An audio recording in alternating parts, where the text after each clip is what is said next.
Okay, today we've got the Cleveland Launcher range. We've got the XL and the XL Lite. As you're well aware, I got on with these clubs particularly well. I think they're fantastic for the price point. The XL is currently retailing at $299, is that correct? $299, that's right. Which is incredible value when you think about the drivers these days at 500 plus. So what's new about them? What's the new technology in them? So we have a slightly bigger XL head design for high MOI. So basically, bigger the head, the more forgiving the club's going to be. That's the whole idea. Comes in two models. You've got the XL and the XL Lite. The XL comes with an adjustable hosel, which I think is class because you've got lots of different loft options. You can put it into flat, you can put it into upright. And then the other one is an XL Lite, and it's set at 12 degrees, non-adjustable, but it's got a 40-gram shaft, so it's nice and light. Okay, so help those swing speeds? Yeah, it does. So for £300, comparing it to sort of the TaylorMade Stealth 2, you've got to see some, I reckon, visible differences in ball speed, and there's got to be visible differences in distance, I guess. But I would like to be proved wrong. I always do. I would guess, right, that this golf club is probably something that nobody will ever want to really try, really, unless you're a Cleveland fan. Yes. But it's probably not in many people's minds, is it? Yeah, I would say so. I think, as before, they've kept the same kind of anti-slice mechanism. So they've obviously got the 2 degrees closed at address, which helps that kind of left to right kind of slicey shot for many people. That's their problem there. So it is a bit of an anti-slice machine. You can see the head is very, very much stretched out. As you said, Gareth, it's very stretched out. Again, looks easy to hit, but looks great. I like the mat. I like the mat to it. I think it looks like a great looking club. It looks as premium as the rest of them. Wouldn't you agree? It does. I think it looks awesome. Yeah. So how much do you think does price come into it? For me, I mean, if it's almost 50% cheaper than the leaders, I think that's a lot of money to anyone. Yeah. And I think, for £200, for instance, I would want to see a big difference in gains, the difference in yardages and dispersion. So I think, if this is anywhere near 5, 6, 7 yards off where I need to be, then that's a fantastic deal. We're in a fortunate position where we can get the golf clubs at a good price. Yes. Okay, but Joe Public can't. Yes. So the price this is almost, not quite, but it's almost half the price really, isn't it? Yeah. So you would expect half the performance, would you? Yeah, that's what you think, wouldn't you? Well, let's find out, shall we?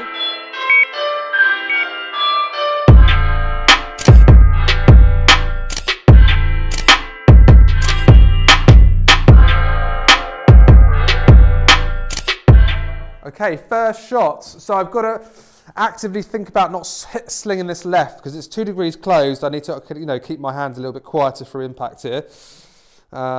Feels good, nice and light. Definitely a nice light shaft in it. Maybe a bit light for me, but we'll see.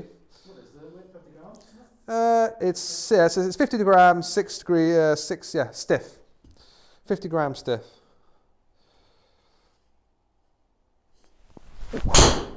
Oh,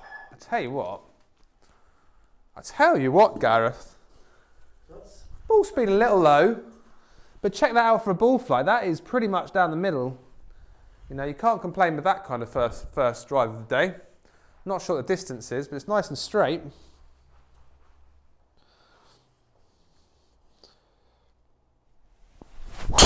Oh, that was ripped. Look at that, 160 ball speed. Bearing in mind, 160 is pretty much where I'd be with most premium drivers. Especially when, again, I haven't really warmed up as well as I should have done. But that's lovely. 2 down the middle, Gareth. A little sling out to the right there. That's okay. Oh, toey. Another 158 ball speed. There's almost a 160 there. That's 5 balls. So far, so good. I don't know what the numbers are. So getting a look at dispersion, so they've all hit fairway. Yep. All 5. Now they are slightly right, so you said at the start you were trying to give it a, let's not go left here. I was trying to keep my hands quiet, which makes complete sense while they've all sort of been right in fairway there, all right fairway. Again, that ticks a box. So we're generating almost a 110 mile an hour club head speed. Yep. So about right. It's about right for you. Yeah, that's right. So if we go across ball speed, average of almost 159. That's impressive. That is very, very good. Impressive. Now, what you're likely to see, I guess, is a slightly higher spin model, so it's a 3,200 average. Yeah, which is a little high. Which is what's killing your distance. So it's saying killing your distance, you're still getting nearly 260 through the air. Yeah. And a 274 total distance. So pretty much 275. Which is fine, and for me, I would say I'm not a general. I wouldn't really have a Cleveland launcher because they are designed for a slightly high spin, which is great for the older person or someone with a slower swing speed. You want to generate that speed, that spin to get it up in the air as long as possible. But 275 on average, hit the fairway every time.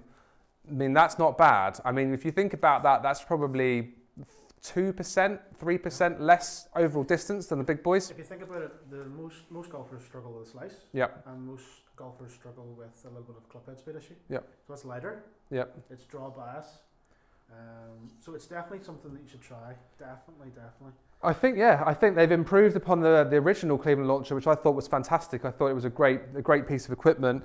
And again, I think this is fantastic. Again, I think this can suit anyone really, even lower handicappers who may have a slow swing speed.